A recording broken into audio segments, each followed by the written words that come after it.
like to kick off by welcoming our speaker for today, Mr. Peter Isdale, General Manager, Research and Innovation at Transpacific Industries Group Limited, the largest waste management and recycling group in Australia and New Zealand. From 2003 to 2012, he was the Chief Executive Officer of IMVcom Proprietary Limited and the University of Queensland's commercialisation company for its Institute for Molecular Bioscience.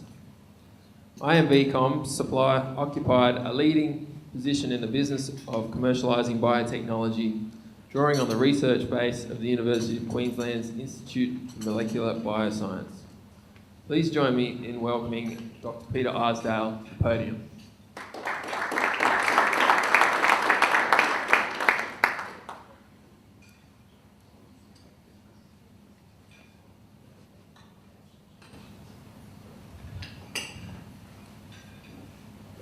Can you hear me if I don't use the microphone? No. Yeah. Which is if I want the video, you need the sound. Okay. I'll work it from here. Look, thanks very much. Rick said his admonition was, now that I'm among friends here and I can see quite a lot of the people that I've kind of made all the mistakes I'm going to talk about with, to keep it light and to basically construct it around people that I've met and maybe some lessons that I learned along the way. And some of the people in the room here were actually part of those lessons, so I'll launch into that.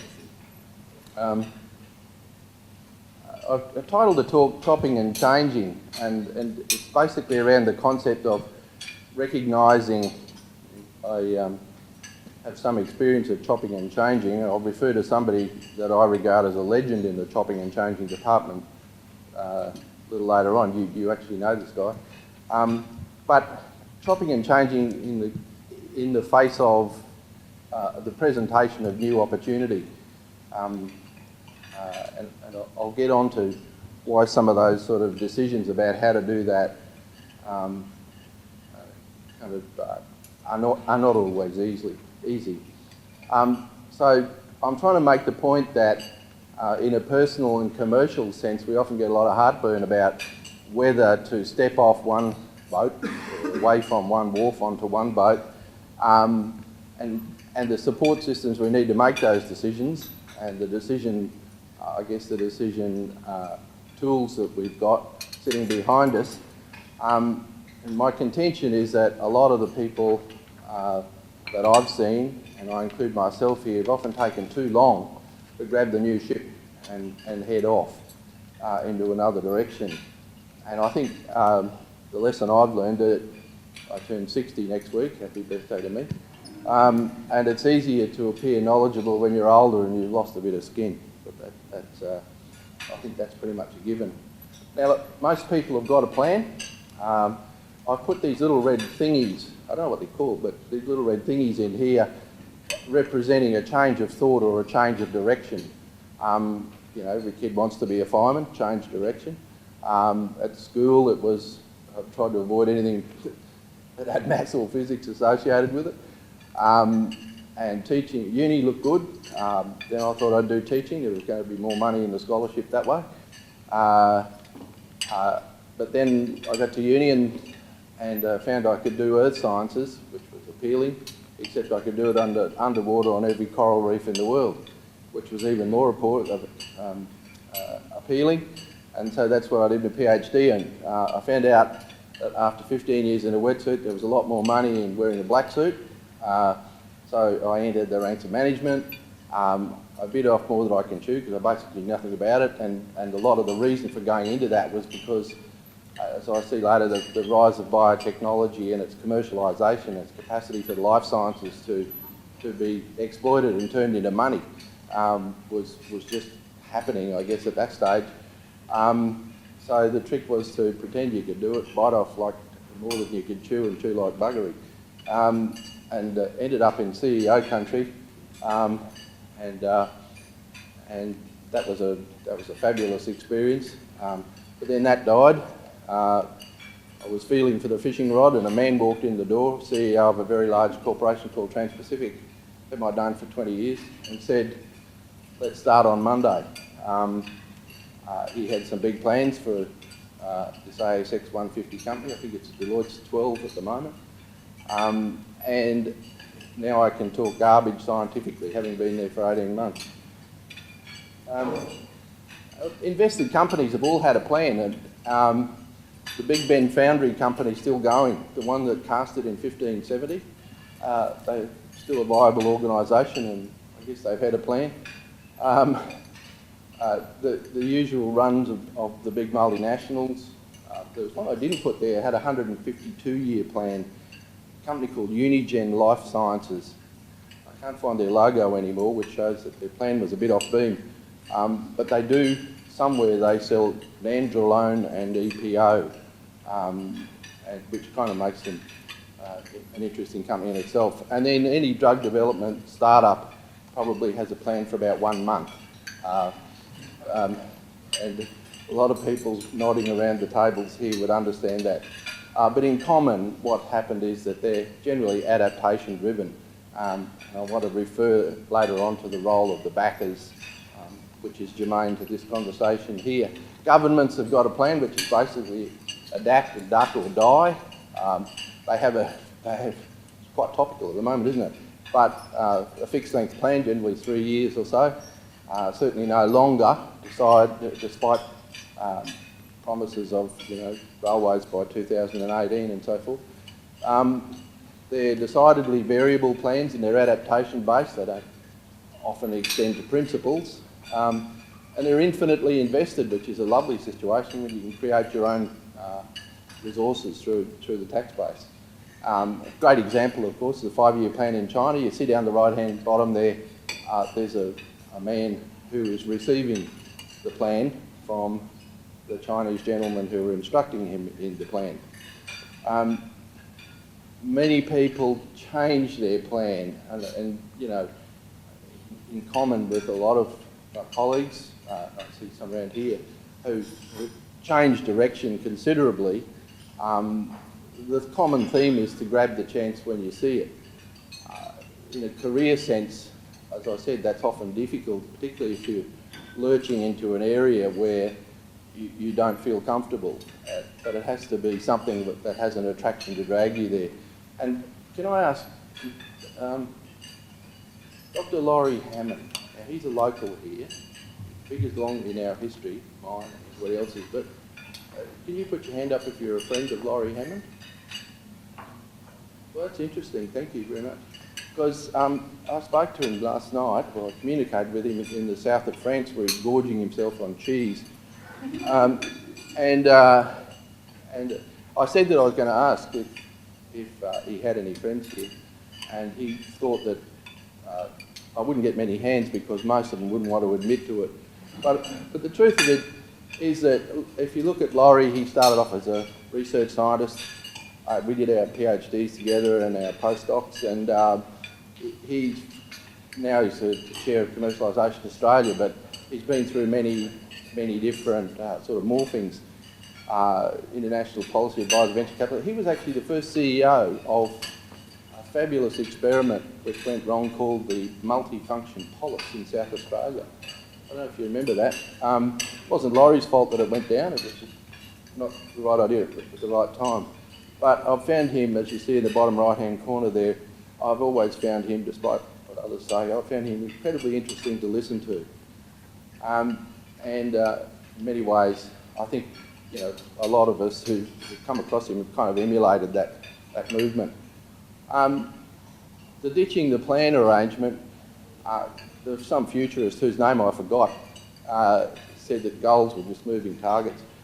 And the trick about changing direction is a radical change in direction takes an awful lot of courage the first time you do it. By the time you've done it for the 9th time, it's a way of life. And I see a lot of nods around the table when I said that.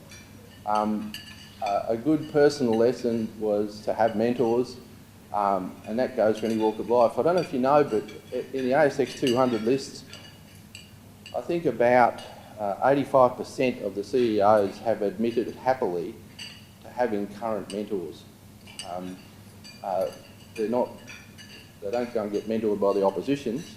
but they certainly do have a wide circle of mentor networks, and you would be absolutely surprised at who some of them are. Some of them are, the local archbishop, but most of them have to do with the business. And listening to your mentors is something that you have to do if you're sensible. If you don't listen, you'll lose. And like many people, I've done both. Changing tack and changing direction, the concept of careers, and this is something more for probably a younger age group than I've got here, but in 1930, Gordon's generation could look forward to one career. For those of us who are 50, 60, 70, our parents had one job for life. By the time in the 50s came around, three different careers. That was acceptable and reasonable. 1980, the Gen Ys, they don't recognise the fact that you even have to even talk about this stuff. 2010, we've got poly-skilled people who move from, we've got daughters and nieces and nephews, who move seamlessly between functions, usually as their own consultants. And in 2040, who knows, there won't be such things as jobs, it'll be some other kind of organised refrain. In the commercial sense, changing direction generally involves capitalising on things that are going past us. Keating used to say, get up on the cart. And I'd look at energy and future energy potential from everything from microscale investments right through to 45, 50, $100 million installations in a desert somewhere based on solar. Examples of a couple of things that I've learned is that the first plan you've always had is the weakest, and in fact our first startup that we ever did was a novel test kit for shellfish poisoning, which had everything going for it, good IP strategy, and a fantastic part-time CEO, Brett Kettle, I don't know if you know him, and basically hand-to-mouth resourcing. The next plan for that company, which in the heady days of not having a clue about how to name things so that they were appealing to people, to investors, we named that company Toxitech. Fortunately, the subsequent investors decided to rename it Cleveland Biosystems, and that's when it started to attract the money. It's been through a checkered history, and I won't go into that now, but so the next plan moved into, for that technology, which was based around a microfluidics test kit, basically, was for the water quality industry. The IP was different, that was required, suddenly licensed in, and the company and its objectives, if you looked at it in the first business plan, unrecognisable in the second and third. The Valley of Death claimed that company. The funding was not okay, and that's the story of 7 out of 10 startups that you see at the moment. One of the other things that we learnt was that intellectual property rights are just about everything at the start. And if you don't get that right, you won't get the confidence to have the backers that will support you in the game. The rules, the arcane rules around IP, use it, you'll lose it. Can't perform the invention commercially before such time as you file for it. Show it to somebody before you file and you've blown it. All of those kind of rules that sit around that. The recognition that protecting your IP is such an expensive game. You see David Henderson here and Nick and I, between us, probably over the last 20 years, we would have spent $10 million at least on patents. And a full patent taken right through to its end of life would be, $1 million? So that's the money back you've got to get before you start. And learning those lessons were quite important. It's a contentious one. Public institutions, which is where, if you have a look at the stats, which is where most of the IP and the investable research outcomes come from in this country, the better institutions actually have companies that protect their IP and trade with them. I've called them the dogs, and the bones are the IP rights that flow out to investors, and there's often a huge gulf between, and I've been both poacher and gamekeeper, So Nick here is still a gamekeeper. David has left Unicrest now and is probably out there poaching. But the long and the short of it is that there is a dance to be done in the acquisition of that intellectual property, and various sort of arrangements from various institutions will change how that dance is done. Inventors and developers, we've all learned they can be their own worst enemies.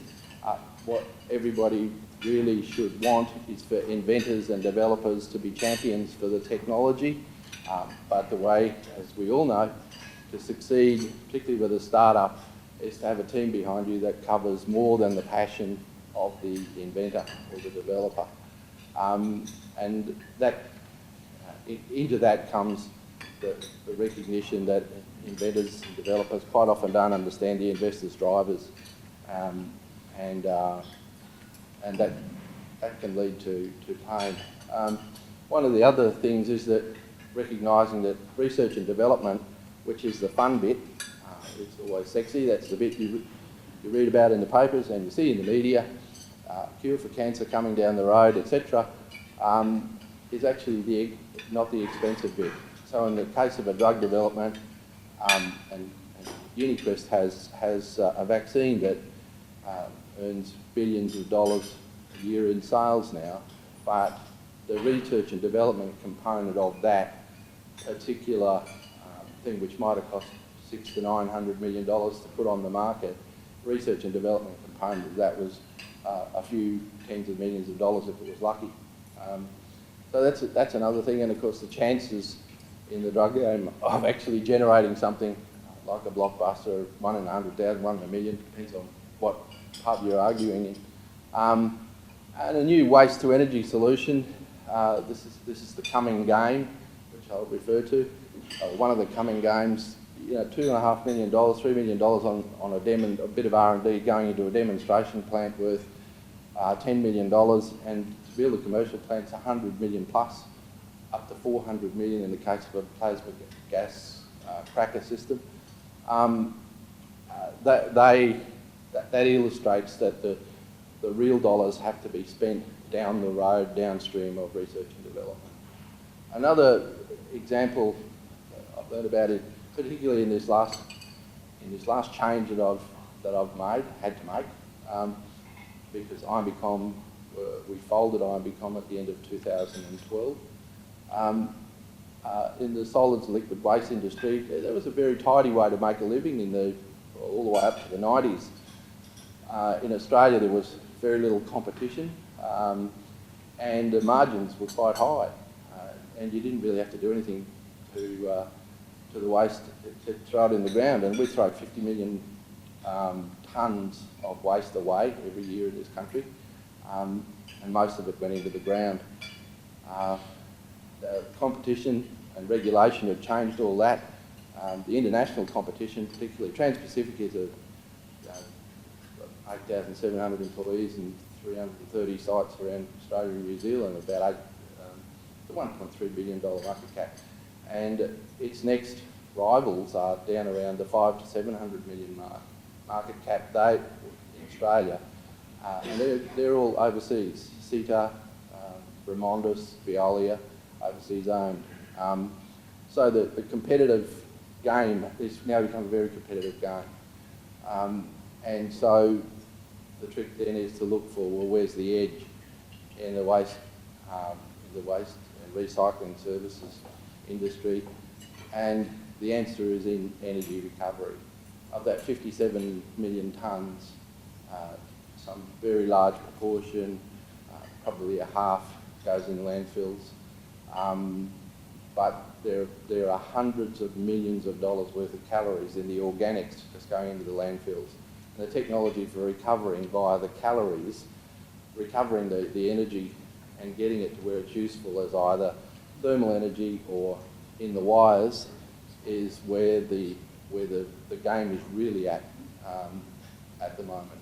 So the trick is to go where the markets will be, and that's a particularly good example because the long feedstock requirements of building a capital plant worth $250 to $300 million for energy recovery from waste mean that you have to lock up your feedstock, whether it be industrial waste or household waste, and there's about $3 worth of electricity in your bin, your average household 220 litre bin, if you can get it all out and put it in the wires. But that does take a bit of technology to do that. I didn't refer to the payback in that $3 million. $3. Better forecasting is actually necessary. So all of the, for example, the logistics companies and waste companies and similar ilk are actually out there now trying to work out where the population is going to grow and where the centres of growth will be, and how regulation will actually change what happens in those circumstances. So, in summary, there it was, Teachers College to uni. The circumstance was a scholarship and a lot more fun. Then on to Earth Sciences, Coral Reef. Sad, but it was called work, but I don't think it ever was. A new research institute, the Australian Institute of Marine Science, opened in town at the time I finished my PhD, so I was there. It was an open go, really, and I happened to fall into climate change measurement 30 years before it was sexy, by looking in big corals for the records. The rise of biotechnology and the capacity to commercialise it under the Smart State agenda. BD put $3.5 billion, I think, into the Smart State initiatives. That was a capture opportunity. Business into management. Everybody had to accept risks, particularly the people that were paying me to go into management. The CEO of a tiny little biotech commercialisation outfit to an ASX 150 company, and trying to open up the research and innovation that always exists in these giant organisations but is not often recognised, has been yet again another challenge. After this, whatever happens, I don't have a plan, because I'm a reasonable believer that you can plan to within an inch of your life and something will come along and make you change direction. My thesis is that you actually have to plan for change, plan for luck. An enormous amount of luck involved in catching a bus that's coming past, that's going in your direction, even though it's got no name on the front of the bus. Learn how to cut your losses quickly. We all hang on to our losses for too long. We've got to dump the babies. Everybody's got a baby that they want to look after. Inventors particularly, magic on looking after their babies. Find and keep mentors, and good mentors and backers, and look after them as much as they look after you. That was a lesson I learned early, and I think it's paid off. And be good to people. That's really the essence, I think, of being able to cope with a dimension of jumping a quantum into a new domain. Is if you've been nice to people along the way, you're going to have a reasonable amount of help and sincere support.